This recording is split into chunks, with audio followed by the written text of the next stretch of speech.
tudo bem? Vamos dando continuidade aos estudos sobre a história geral, né? Nas últimas aulas vimos o desenvolvimento do processo da Baixa Idade Média e como se deu todo esse percurso da crise do sistema feudal, da formação das monarquias nacionais, do processo de centralização política no desenvolvimento das cidades, dos grandes centros urbanos, os processos das cruzadas, todo esse movimento que foi acontecendo no território da Europa e que levou não só à crise, né, do sistema feudal, mas também à emergência de uma nova classe social, que é a burguesia, baseada aí nos princípios do comércio e da atividade urbana. Vimos também a configuração da centralização política na figura e imagem dos reis, a formação das monarquias nacionais, né, no contexto da França, no contexto da Inglaterra. E a gente viu o processo também de início da crise da Igreja Medieval. A Igreja Medieval ela foi perdendo o seu poder já no final da Baixa Idade Média, quando a gente vê a questão do nascimento das cidades, a questão da dependência da própria igreja com o representante político da nobreza.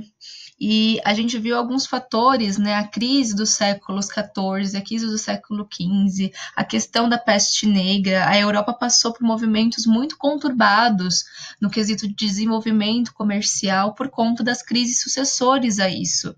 O final da Baixa Idade Média é composto por várias crises, como a gente viu nas outras aulas, e um dos grandes fragmentos desse processo foi a crise da igreja, a crise moral do clero. Ele foi perdendo, né, a sua concepção religiosa por conta de tudo que vinha acontecendo, desse acúmulo de riqueza, do próprio clero, né, sair do contexto europeu no momento da peste negra, da concentração de renda. Então a gente começa a ter um movimento mais voltado a outras concepções que não sejam aquelas formadas na Europa medieval. Dentro dos renascimentos que acontecem aí, né, no final da Baixa Idade Média, a gente viu o renascimento comercial e o renascimento urbano. Agora a gente vai ver o renascimento cultural.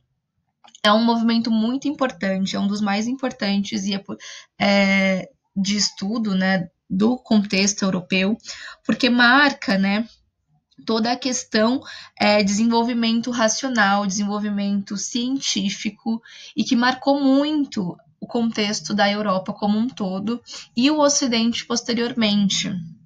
Então, a gente vai ter esse estudo com grande apreço e grande importância, porque é muito cobrado nos vestibulares.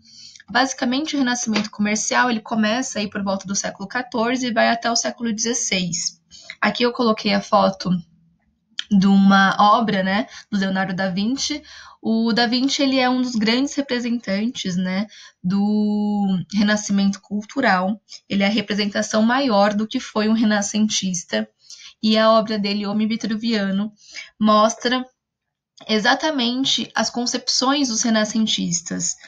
O homem no centro da Terra, o homem está circunscrito, né, no quadrado e no círculo. As medidas matemáticas são medidas que formam formulações perfeitas e o homem está dentro dessas medidas. Então a gente vai ver a relação que coloca agora o homem como centro do universo. Então, a gente tem outras características que vão formar uma nova cultura na Europa, principalmente, né, nas cidades italianas, cidades aí do norte da França, né, que tiveram um grande desenvolvimento comercial. Como contexto antecedente, a gente vai ter a crise do feudalismo. Já no começo da Baixa Idade Média já vinha acontecendo essa crise. A gente tem o renascimento das cidades e o renascimento urbano. Lembrando, gente, que a questão de renascimento, o termo, né, eu já tinha falado nas outras aulas, dá essa ideia de renascer. Renascer da onde? Renascer da época greco-romana. Os renascentistas, principalmente os renascentistas culturais, eles consideram que a Idade Média foi uma época de retrocesso, foi a Idade das Trevas. Então, era necessário, nesse momento, renascer o contexto europeu das formulações culturais e artísticas que foram desenvolvidas na Grécia e na Roma, que é o grande ápice aí que eles consideravam de desenvolvimento.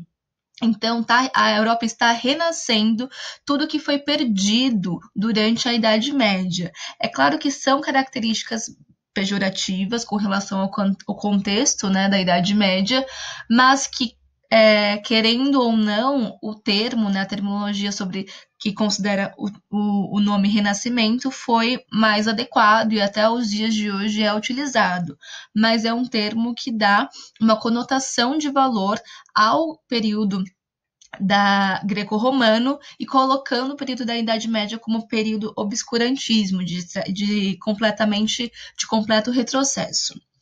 A gente tem a questão das monarquias, né, nacionais, a centralização do poder na figura de um representante. A gente vai ver que esse processo é interessante quando a gente tem um poder centralizado para que esse próprio representante, esse rei, ele consiga financiar, né, ele consiga ter uma interligação maior dos movimentos culturais que estão acontecendo e fazer com que o financiamento aconteça de forma mais efetiva para esses artistas. A gente vai ver que vai ter também um contato com o Oriente, através ali do desenvolvimento do comércio marítimo na Itália, principalmente. A Europa teve um contato muito grande com o Oriente. O Oriente ele conseguiu preservar muitas questões que foram desenvolvidas na Grécia, ao contrário da própria Europa, né, que teve uma negação do conhecimento por conta da Igreja. Então, na região do Oriente, a gente teve essa preservação do que foi construído na época greco-romana, além do desenvolvimento científico que os próprios árabes conseguiram desenvolver. A medicina foi um grande fator que eles desenvolveram e outros aspectos culturais também. Então, a gente pode dizer que o Oriente, nesse momento, ele estava com um enriquecimento muito maior que o contexto europeu e que esse contato com os árabes ajudou para o acontecimento do renascimento cultural na Europa. Então, a gente tinha na Idade Média, né, principalmente aí na Alta Idade Média, a cultura medieval, que era baseada no teocentrismo, né, Deus aí no centro da Terra, e nos dogmatismos, né, que são verdades aí inquestionáveis e absoluta.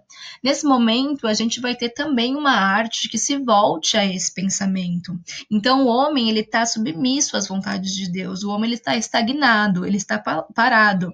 Então, a gente vai ter a desvalorização da natureza do homem, porque a gente tem esse direcionamento para as concepções religiosas. Então, a gente vai ter uma arte mais parada, uma arte que dá a ideia de que tudo está pronto, tudo que está dado é provindo da vontade divina, e as verdades e as formulações científicas, elas são voltadas para a questão dos dogmas, né? São baseados no controle cultural que a igreja tem. Então, essa é a cultura medieval que a gente tem, e é nesse contexto de crise, né? A igreja começa, já na Baixa Idade Média, a perder todas as suas terras, a ficar um pouco mais empobrecida, ter essas crises morais, né? Por conta dessa cobrança dos próprios fiéis. A gente vai ver um pouco mais sobre isso nas reformas, né, religiosas, e a igreja já nesse momento já não tem tanta força assim. Então, quando a gente fala desse processo de renascimento, a gente já está passando por uma crise da igreja e indo contra tudo que estava posto nessa cultura medieval baseada no teocentrismo e no dogmatismo. Então, a gente sai de um pensamento medieval para um pensamento moderno. O que consolida o pensamento moderno é o renascimento cultural. É ele que vai ser esse movimento cultural que vai surgir a partir do século XIV e que vai dar, né, as novas transformações de visão de mundo, principalmente do mundo europeu, para a modernidade. E as grandes influências são a cultura greco-romana, que a gente estudou já nos outros processos anteriores, né, anteriores à Idade Média. Então, eles vão resgatar lá no desenvolvimento cultural da Grécia e de Roma os embasamentos para o renascimento cultural. Aqui a gente vai ter a Itália como berço do Renascimento, né? E por que a Itália foi o berço do Renascimento? Porque a gente vai ter na região italiana um grande desenvolvimento, tanto da civilização romana quanto do Império Bizantino. Alguns representantes do Império Bizantino foram para a região da Itália. A gente vai ter o desenvolvimento comercial, lembram das cruzadas? As cidades de Florença foram pontos, né, que desenvolveram o comércio com os outros continentes, né, principalmente com o mundo árabe. Então, através dessa troca, através dessa influência que a Itália teve com os outros representantes, né, de outros lugares, a influência da civilização romana, ela foi o território que foi considerado, né, que foi desenvolvido aí o berço do Renascimento. E aí a gente vai ter algumas práticas que vão financiar esses artistas renascentistas para que haja um processo muito efetivo, né, de consolidação de artes, de produção de conhecimento, produção científica. Essa prática vai ser o mecenato. O mecenato é basicamente o financiamento realizado pela burguesia para artistas e intelectuais. Então, a burguesia ela paga para essas pessoas, né? A gente vai ver os representantes do Renascimento, Leonardo da Vinci, Michelangelo, e eles vão receber para eles produzirem as suas artes. Então, a gente vai ter essa prática que vai ser extremamente efetiva para a consolidação dessas obras que vão ser frutos aí do Renascimento. A igreja também vai financiar esses artistas e intelectuais, só que a igreja ela já tem outra ideia, né? Outro objetivo. Ela financia essas pessoas para que haja essa disseminação do conteúdo religioso. Então, muitos artistas eles vão ter que fazer obras, né? Principalmente o Michelangelo, a gente vai ver isso nas obras dele, de caráter muito religioso, por conta desse financiamento que estava provindo da igreja. A igreja também já está passando por uma crise, então seria interessante que ela tivesse essa ligação com esses artistas para que não perdesse, né, o seu poder, que estava aí na iminência de cair completamente. A burguesia também tinha um interesse, né? Não era só formular artistas e intelectuais, não era só financiá-los, mas a burguesia estava em ascensão, e seria muito interessante que, através dessa prática, ela conseguisse ascender ainda mais, né, tendo notoriedade nesse campo e nesses grupos, né, de pessoas. Lembrando, gente, que o Renascimento é um movimento extremamente elitizado, ele acontece muito na elite mesmo europeia, o que não aconteceu com outros movimentos como da igreja na Idade Média. Na Alta Idade Média, o movimento religioso que aconteceu, ele atingia, né, todas as classes sociais, todos os estamentos. Já o Renascimento cultural, ele vai atingir os estamentos mais enriquecidos da sociedade. É um movimento bem elitizado.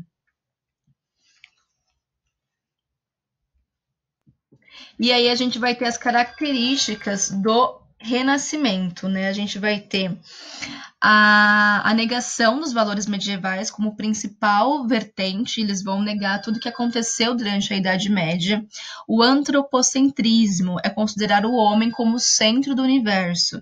Então a gente vai ter o homem agora voltado como centro do universo, e não mais a questão divina, a questão religiosa presente, né? O homem já está aqui como ser autônomo, não depende mais, não é visto mais como um ser submisso aos ideários religiosos. O homem como capacidade, né, com sua infinita capacidade criadora. Então, ele vai ter uma capacidade de criação muito grande, o que vai influenciar a produção do conhecimento científico.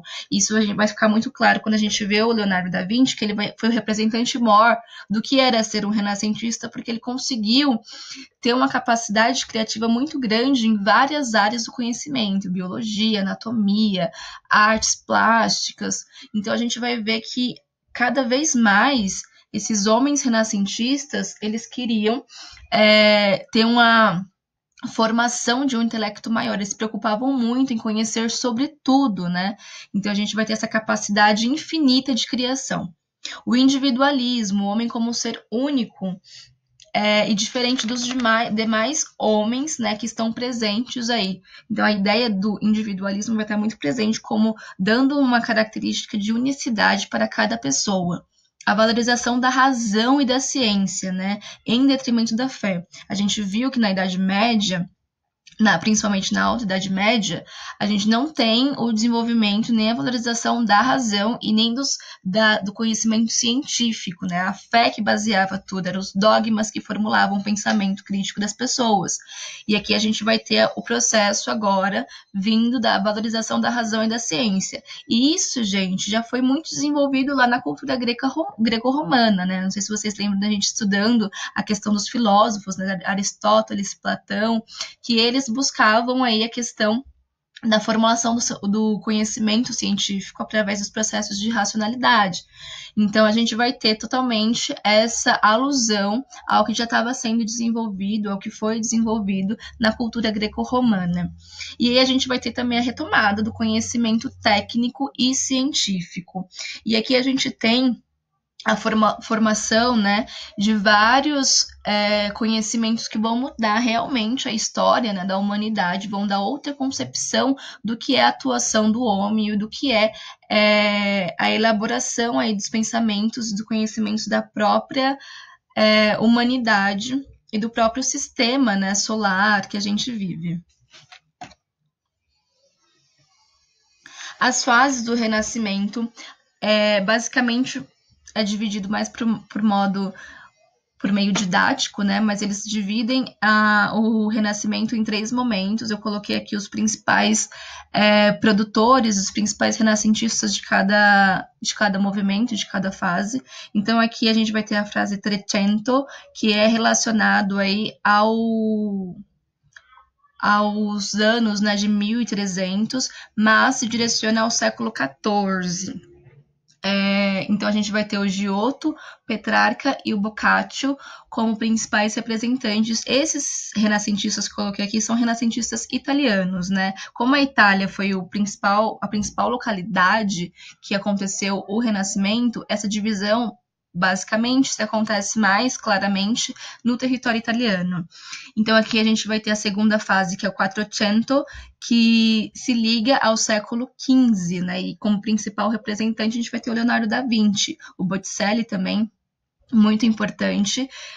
Como eu havia dito, o Leonardo da Vinci é o principal representante dos renascentistas, porque ele foi o auge, assim, né? Tem estudos que mostram que ele era superdotado, ele conseguia, né, desenvolver os conhecimentos pela prática do autodidata. Então ele era uma pessoa que não precisava muito de professores, né? Ele conseguia estudar e conseguia criar métodos que ele desenvolvia várias formulações e estudos científicos.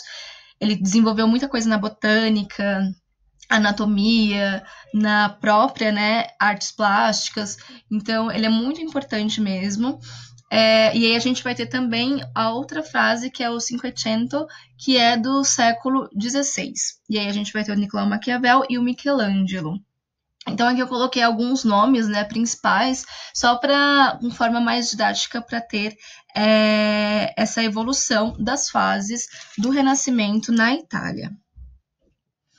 E aí a gente vou colocar também a questão da arquitetura. Lá na arquitetura da Idade Média, a gente vai ter a substituição de igrejas românicas para as grandes catedrais góticas. A gente vai ter um movimento da arquitetura por conta desse processo do renascentismo, e isso vai ser muito interessante, porque as novas formações arquitetônicas das igrejas no estilo gótico vão dar outras características de pensamento para a própria religião.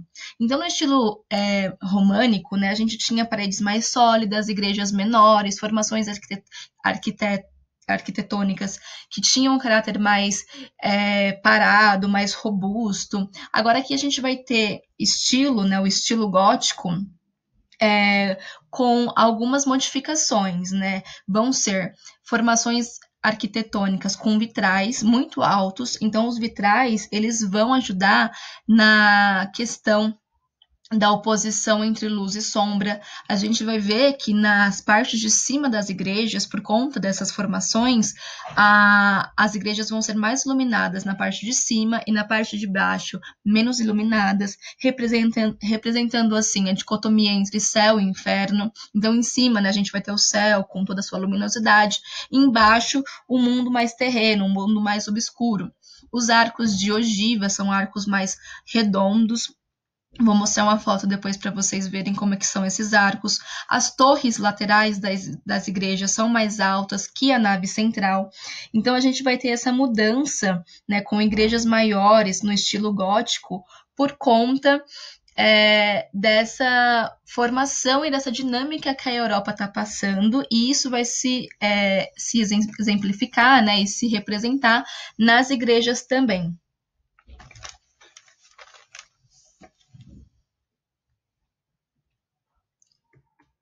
Aqui eu coloquei a representação de uma igreja gótica, e a maior representação, né, do estilo gótico é a Catedral de Notre-Dame. Então, a gente vai ter aqui a Catedral de Notre-Dame, em Paris, que representa o estilo maior de representação gótica. Então, aqui a gente tem as ogivas, né, como mostra aqui, as torres laterais maior que a nave central. A gente tem uma questão da luminosidade aqui, então em cima as igrejas são mais claras, embaixo mais escuras. Então a gente vai ter outras formações, né, que vão se ligar aos aspectos religiosos, e é importante que a gente saiba diferenciar, né, quando vimos, assim, porque o vestibular às vezes ele pode trazer isso, os estilos, né, as diferenças dos estilos. O estilo gótico é representado por essas características, né? Arcos de ogiva, a base central mais baixo do que as bases laterais, a questão da luminosidade, os vitrais, né? Olha os vitrais, vários vitrais que dão a luminosidade em cima. Dentro da própria igreja, também vai ter alguns elementos que vão fazer com que o cristão, né, o fiel, ao entrar na igreja, ele sinta basicamente uma imersão da expansão da sua fé e da submissão à própria religião. Então, além dessas características da arquitetura, né, que vão dar esse jogo de luz e sombra, que vão representar outra arquitetura no ato, né, de representar e de participar da igreja, a gente vai ter, por exemplo, instrumentos que vão fazer com que a audição do fiel fique, né, submetida a esse processo religioso, cheiros, né, muitas igrejas usam incenso também. Então, são vários elementos visuais, auditivos, olfativos, que vão fazer com que esse fiel agora ele fique mais imerso a esse aspecto, a essa submissão religiosa, expandindo, consequentemente, a sua fé. Aqui eu coloquei, gente, a igreja de Notre-Dame, que sofreu um incêndio, né, um trágico incêndio no ano passado. E exatamente há 5 dias, foi no dia 14 de abril, que faz um ano que a igreja sofreu esse trágico incêndio. Não sei se vocês lembram das reportagens. Paris recebeu a Comissão Cultural, né, os ministros da Cultura de Paris, eles receberam doações do mundo inteiro, houve uma mobilização e uma consolidação, né, uma mobilização muito efetiva com relação a essa tragédia que aconteceu no ano passado, e até os dias de hoje, né, a restauração da igreja não foi completa, ela perdeu muita parte da sua arquitetura, é um desastre muito trágico, né, uma perda cultural muito grande. Eu acredito que os europeus, principalmente os franceses, sentiram muito, porque é um símbolo do renascimento, né? Um símbolo das mudanças culturais e do que foi esse processo que a Europa foi construindo ao longo aí da Baixa Idade Média. Então, só para fazer uma ligação com o que a gente está vivendo, né, nos dias de hoje, no final do material eu coloquei também uma notícia que fala que o processo de restauração da própria igreja ele foi parado por conta da pandemia que estamos vivendo hoje, mas é para pensar um pouquinho, né, das mudanças que a história vai passando, né? Infelizmente, desses prejuízos e desses acidentes que são muito sentidos pelos processos históricos também. E aí eu coloquei um pouquinho para falar sobre o Renascimento fora da Itália, né? A gente começa com o Renascimento na Itália e ele vai se propagando para outras regiões no contexto europeu. A gente vai ter a localização aí dos Países Baixos, na Holanda, na região dos Flandres, por conta do eixo comercial. Não sei se vocês lembram, essas regiões elas desenvolveram uma rota de comércio muito grande a partir do Renascimento comercial. E aí a gente vai ter esse deslocamento do eixo comercial para os grandes centros e o renascimento cultural acompanha isso. E aí é pensar assim, onde tem dinheiro, consequentemente vai ter esses artistas, porque eles são financiados pela burguesia. Logo, a gente vai ter esse desenvolvimento e essa formação do renascimento cultural bem significativa nessas regiões também. Então a gente vai ter nos Países Baixos, na Alemanha, a reforma luterana, as reformas religiosas são aí formações consequentes, né, desse renascimento cultural, a invenção da imprensa com Gutenberg, então são movimentos aí que vão colocar a Alemanha e esses outros territórios também bem significativos. E aí a gente vai ter a Inglaterra com Thomas Moros e William Shakespeare também, e Portugal e Espanha com Miguel Cervantes, Gil Vicente e Luís, né, Vaz de Camões, com as grandes obras que esses autores fizeram, né? Alto da Barca do Inferno, Os Lusíadas, Don Quixote. Então foram pessoas muito influentes para o Ocidente inteiro, uma rica formação de conhecimento científico e cultural, né, que demarcam aí esses lugares que são representações muito significativas. Até os dias de hoje, muitos autores, muitos historiadores se baseiam nesses renascentistas, né, que surgiram aí a partir do renascimento cultural na Europa. Vale a pena, né, se aprofundar, se as pessoas, se vocês tiverem algum tempo de ler alguns trechos dessas obras, né, das obras principais de cada um. Mas, assim, só para adição mesmo de leitura e de carga cultural. E aí a gente vai ter também o Renascimento Científico, que é um movimento que acontece junto com o Renascimento Cultural. O Renascimento Científico foi um movimento que é o desenvolvimento de outras áreas de conhecimento, né? Além aí da artística e das artes. A gente vai ter a física, a astronomia e a matemática sendo áreas que vão ser bastante desenvolvidas aí com o Renascimento Científico também.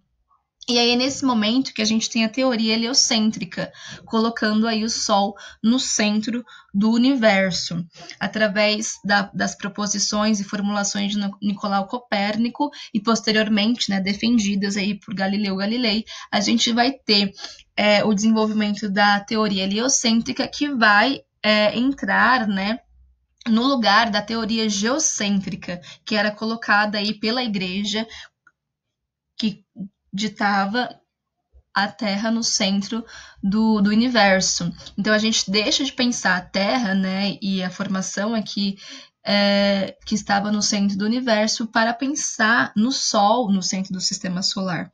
Então a gente começa a um conflito direto com a Igreja, porque a Igreja defendia o geocentrismo durante muito tempo, né, defendeu durante boa parte aí da Idade Média, e a gente vai ter esses pensadores, né, científicos que vão ir contra tudo isso, provando cientificamente a teoria heliocêntrica.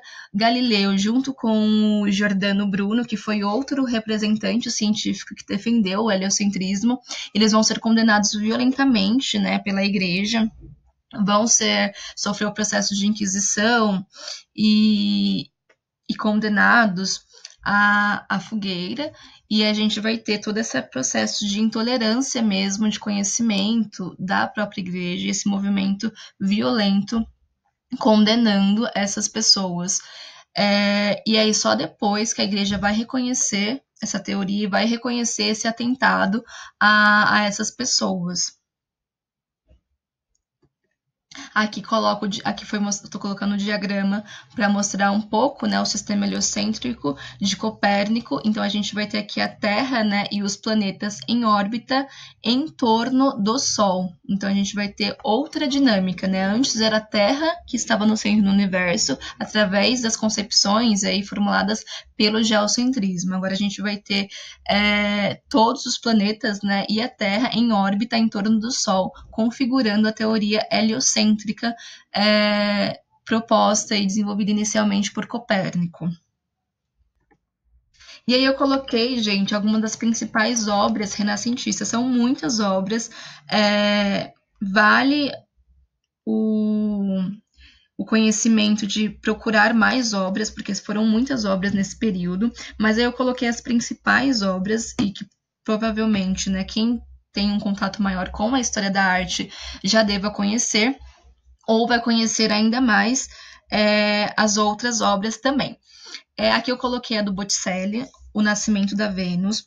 Foi uma obra interessante que ele, né, descreve o mito clássico de Vênus, e aí a gente vai ter o surgimento, né, dessa mulher aí em uma concha já madura. Então a gente vai ter toda a formação aí de uma arte com muitas interpretações, e a gente vai ter toda a questão do amor platônico, a representação também da figura feminina, e então essa obra é interessante por conta dessas representações, dessas alusões aos mitos, né, aos mitos clássicos. Depois eu coloquei a obra do Michelangelo. O Michelangelo, ele sofreu bastante por conta da pressão que ele teve com a própria igreja, né? Ele teve que colocar e formular toda a Capela Sistina no Vaticano, e essa obra, né, ela se encontra no altar da capela, e aí nesse momento aqui, o julgamento final, ele mostra a segunda vinda de Cristo, né, e o processo aí do julgamento final, e colocando, né, o eterno Deus sobre toda a humanidade. O Jesus está representando aí no centro da obra, e ele é cercado aí por diversos santos. A gente mostra aqui um pouco abaixo, né, mostrado a ressurreição dos mortos e a descida das pessoas aqui mais para baixo ao inferno. Então é uma representação bem religiosa. O Michelangelo, ele foi muito importante, ele teve, né, um financiamento muito grande pela igreja, e ele teve que formular todas essas obras na Capela Sistina no Vaticano. Aqui a gente tem a Escola de Atenas. Rafael também foi um renascentista muito importante. Ele conseguiu transpor em suas obras vários movimentos, não só da cultura greco-romana, mas também da cultura árabe. Então é interessante nessa obra, né, a Escola de Atenas, ele mostra aí as pessoas, né, andando no palácio aí do apóstolo do Vaticano, e a gente tem a representação da Escola de Atenas como uma adesão aí à filosofia que foi desenvolvida, né, pela filosofia grega, e a gente tem aqui no centro da obra esses dois homens que são Platão e Aristóteles, né? A gente tem a representação das filosofias de Platão e Aristóteles, e essa discussão, né, que era muito importante na configuração do pensamento da filosofia grega, e que eles queriam resgatar tudo isso. Então a gente vai ter todo esse movimento de colocar o que era representado da filosofia grega nas obras dos renascentistas. Então aqui a gente vai ter desse lado o Aristóteles, né, apontando para baixo, representando o mundo terreno, e Platão apontando para cima, representando o mundo das ideias. Então é a formação do discurso, né, dos filósofos que foi construída na filosofia grega. Aqui a gente vai ter também outros filósofos. Pitágoras é representado aqui, um representante árabe, pegando todo o conhecimento, tentando buscar todo o conhecimento de Pitágoras. Então é muito essa busca, né, do que foi construído na cultura greco-romana, ou a transmissão do conhecimento do povo árabe e a preservação do conhecimento da cultura grega por esse povo, e que recoloca, né, na Itália, e a importância de resguardar e de reconfigurar todas essas representações do que foi, né, e do que está sendo agora o contexto europeu. Aqui a gente vai ter também a criação de Adão, feita por Michelangelo, e aí aqui a gente tem Adão, que faz esse contato, né, com o seu representante. E aí a gente vai ter aqui Adão levando a questão da racionalidade. Então a gente vai ter toda essa formação que é uma obra muito popular que mostra esse processo racional do movimento do Renascimento, né? Então aqui a gente tem